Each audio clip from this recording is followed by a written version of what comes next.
Oke, baik. Bismillahirrahmanirrahim. Assalamualaikum warahmatullahi wabarakatuh.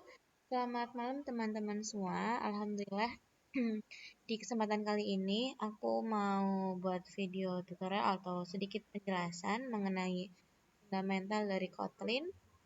Jadi di video kali ini aku mau menjelasin tentang apa itu data type, apa itu function, dan apa itu if expression dalam Kotlin. Oke. Dan di sini aku pakai text editor berupa ini ya, apa namanya? IntelliJ IDEA. Jadi silahkan di download dulu bagi yang punya, dan karena kita pakai Kotlin jadi silahkan install aplikasinya juga. Oke. Jadi untuk pertama kali aku mau jelasin di sini dulu itu mengenai function ya. Jadi di Kotlin juga ada yang namanya function, dan ada satu function default yang emang harus ada. Kalau misalnya function ini nggak ada, ya maka nggak bakalan muncul apa-apa. Itu namanya main function. Kita langsung tulis main, enter. Di sini kita sudah dibuatkan satu function, nama functionnya main. Kemudian di sini ada parameternya kalau dibutuhkan. Kemudian di sini baris-baris kode yang ingin kita eksekusi itu seperti apa aja. Nah, kemudian setelah ada function, di sini itu kita bisa membuat sebuah variabel. Dan variabel di dalam Kotlin itu sendiri, dia ada dua macam. Itu ada var sama ada val. Nah, kalau untuk si var sendiri, jadi dia tuh eksplisit. Jadi dia jelas, dia datanya nggak bisa berubah-ubah. Sedangkan kalau misalnya dia var, maaf, itu dia bisa berubah-ubah. Oke, jadi langsung aja ya coba pakai jelasin sebuah variabel. Var, terus di sini nama variabel atau identifiernya misalnya namanya tugas. Terus di sini kita ini jenisnya apa, misalnya dia integer. Dan di sini kita kasih angka. Misalnya kita tulis di sini angka aja ya. Angka dan dia nilainya ada misalnya 80. Seperti ini. Kemudian outputnya gimana? Outputnya kita di sini bisa pakai perintah print. Print, kita langsung tulis sini angka. Kemudian bisa kita run di sini.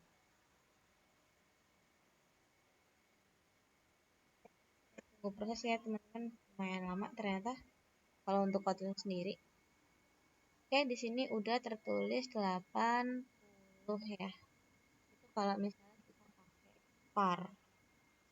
Kalau misalnya kita pakai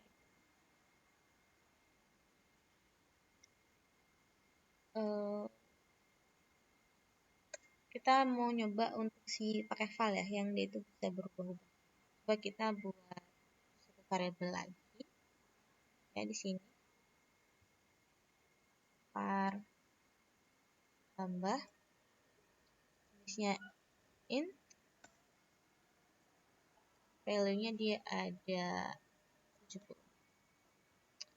Oke, kemudian di sini kita barusan buat yang namanya variabel val. Jadi kalau variabel val ini dia hasilnya bisa berubah.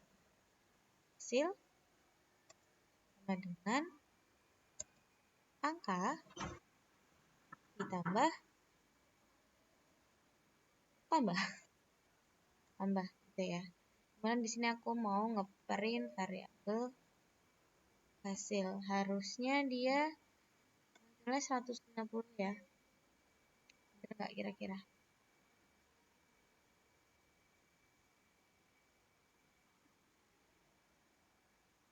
Oke, muncul hasilnya 150. Jadi itu mungkin untuk yang namanya jenis function, dan Kita sebenarnya juga bisa buat function yang lain, kayak function buat sendiri di sini. Misalnya kita buat function baru, misalnya namanya Wida, ya. Kemudian di sini kita kasih parameter, cuman kita kosongkan. Misalnya di sini kita print hello world, hello Wida. Nah, kita kalau misalnya mau ngeprint sini biar dia ada outputnya di terminal ini, kita harus mendaftarkan si function Wida gitu ya. Terus ini, nah seperti ini. Nah, barusan kita komen yang ini coba ya. Kita komen, kemudian kita run, harusnya muncul hello Wida. Mohon maaf, ada kesalahan di sini, aku kurang kasih tanda kurung ya. Teman-teman. Oke, kita run lagi.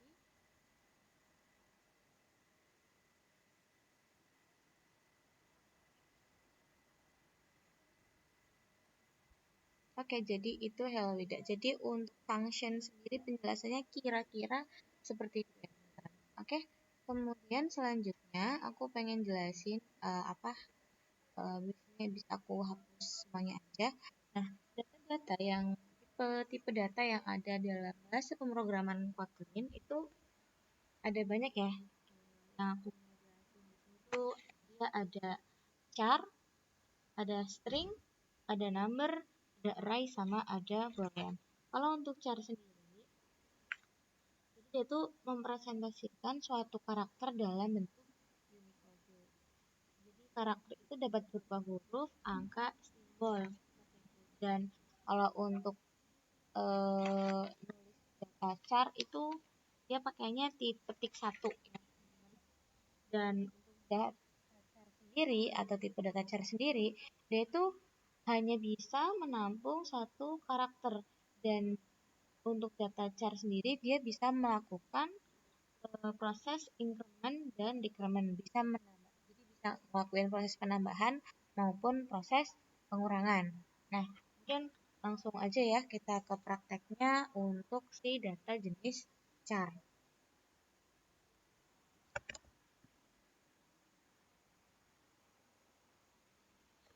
Jadi misalnya di sini ya, aku punya yang namanya, aku buat sebuah variabel, misalnya angka ya, angka. Oke, nah dengan kalau karena dia ini char, jadi dia pakainya petik satu. Misalnya angkanya 1 ya. Oke, kemudian di sini aku mau nyoba print.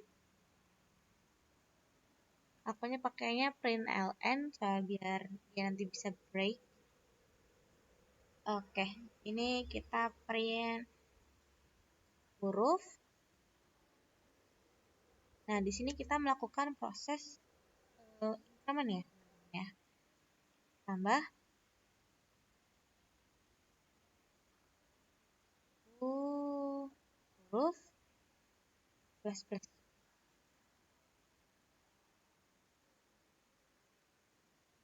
Sorry, kok huruf sih? Angka. Astagfirullah.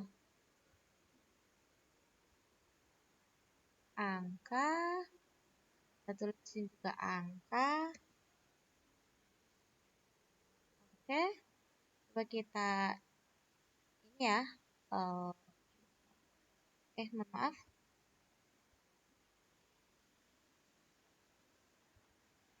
Copy, kemudian kita paste di bawahnya. Kita paste di bawahnya, kemudian kita paste lagi di bawahnya.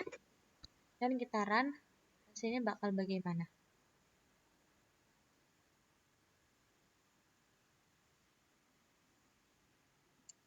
Lumayan lama ya, saya spek laptop juga sangat mempengaruhi. Nah, di sini kita bisa langsung ya, kita bisa dihadirkan angka 1, 2, 3, dan 4. Oke, jadi ini tuh bisa ya.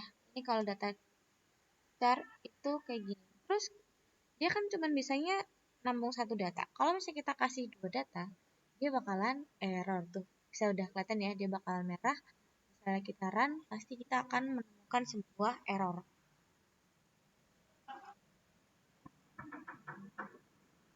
Ya, errornya itu too many character in a character literal 13. Jadi misalnya kita hapus di sini, kemudian dia akan errornya akan hilang dan menghasilkan output seperti apa? Seperti ya, seperti 3, 4, 5, 6. Jadi semua karakter yang ada di dunia ini tuh dia memiliki namanya Unicode. Nah, jadi di sini tuh tambah-tambahannya itu kayak misalnya untuk huruf A sendiri, dia itu memiliki Unicode 0040. Nah, kalau ini ya kita misalkan mohon maaf, kita kasih huruf A di sini ya. Huruf A. Huruf A itu memiliki Unicode 0040 kalau nggak salah. Jadi di sini kosong kalau misalnya ini jadi di sini pasti B, C, D. Ya yang ditambahin atau dikurangin itu cuman unik kodenya aja gitu. Kalau untuk data char, nah udah kan kelihatan. Nah kalau misalnya kita di sini kita kasih tanda min min, kira-kira apa yang akan muncul? Sekarang kan A, B, C, D. Kalau kita kasih min min di sini, outputnya A, B, C, B. Jadi di sini ditambah, tambah satu, dikurangi lagi, balik lagi. Makanya B-nya di sini ada 2. Jadi kira-kira untuk tipe data char itu seperti itu ya teman-teman. Jadi dia hanya bisa menampung satu data aja dan dia bisa melakukan proses increment maupun decrement berdasarkan Unicode pada karakter yang dituliskan. Oke. Kemudian mungkin untuk ini selanjutnya kita move ke tipe data string ya. Oke. Dan untuk tipe data string sendiri, ini apa sih? Jadi kalau tipe data string itu dia mempresentasikan teks atau urutan karakter. Teks atau urutan karakter yang dipresentasikan oleh string dapat berupa kata-kata maupun kalimat. Jadi mudahnya kalau misalnya si string ini itu buat kata atau kalimat ya. Dan dia itu penanda bahwasanya dia string itu dia pakai titik tanda petik 2. Misalnya di sini ucapan, sorry, pakai yang kecil aja. Ucapan. Oke, misalnya di sini selamat malam ya. Selamat malam. Nah, langsung bisa kita print di sini.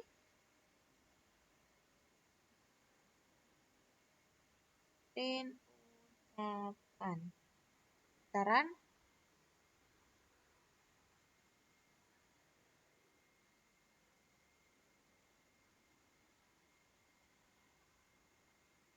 oke, di sini selamat malam dan perlu teman-teman ketahui bahwasanya kalau si char itu kan tipe data char itu dia bisa ini ya, bisa melakukan proses increment maupun decrement. Nah, kalau untuk data string sendiri dia nggak bisa melakukan proses itu.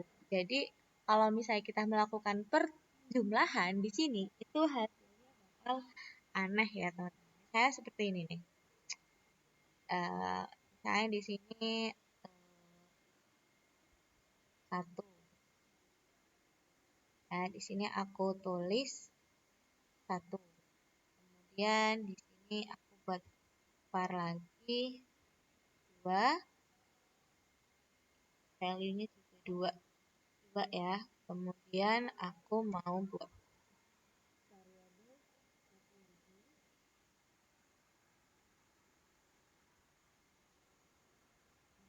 nah, dan aku ingin ngeprint si satu plus dua.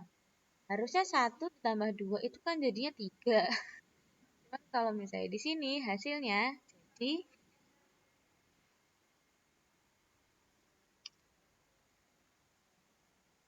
jadi 12 ya. Karena seperti itu. Karena pada dasarnya teman-teman untuk data string sendiri sebenarnya dia itu adalah data array.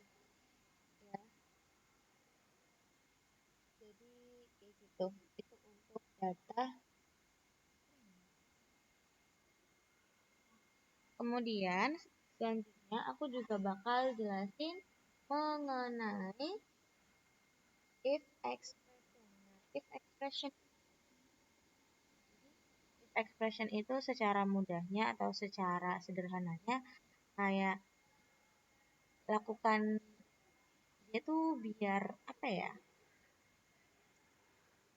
Kalau misalnya kondisi ini maka lakukan ini. Jadi kayak percabangan sih lebih mudahnya, sederhananya seperti itu. Mungkin langsung aja aku buat garis kode-kode untuk si ini ya, apa namanya? If expression. Jadi dia itu kayak apa ya? Menjalankan sebuah statement berdasarkan kondisi. Jadi misalnya kondisinya A, maka jalankan ini. Apabila kondisinya B, maka lakukan ini. Ya mirip-mirip kayak percabangan sih sebenarnya. Jadi misalnya ini ya, aku mau buat suatu variabel, isinya itu ada 60 ya. Ya, misalnya isinya 50. Dan di sini aku langsung membuat suatu kondisi. If apabila, mohon maaf ini belum aku kasih nama ya, nilai. Oke, if nilai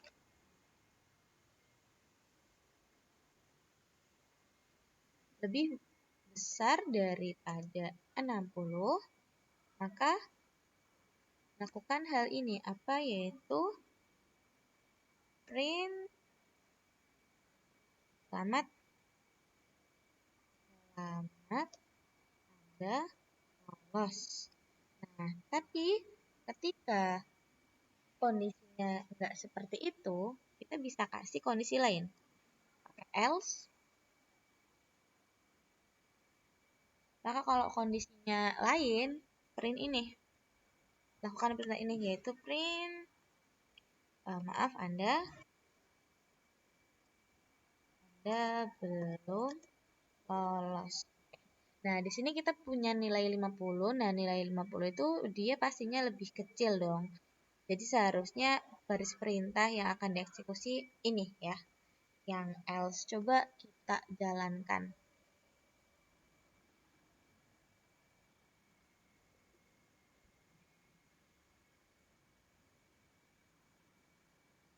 Oke, sudah terlihat di sini outputnya maaf Anda belum lolos. Nah, seperti itu. Kalau misalnya kita ubah di sini jadi 90, pasti outputnya juga akan berbeda.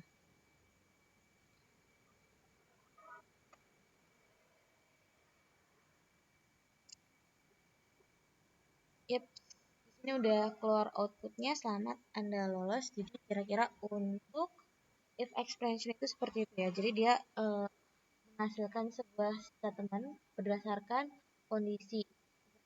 Jadi ya kayak gitu sih kayak percabangan. Ya mungkin cukup sekian teman-teman untuk video penjelasanku kali ini. Mohon maaf kalau banyak kata-kata yang salah maupun penjelasan yang belum gamblang. Soalnya aku sendiri juga masih belajar. Terima kasih. Wassalamualaikum warahmatullahi wabarakatuh.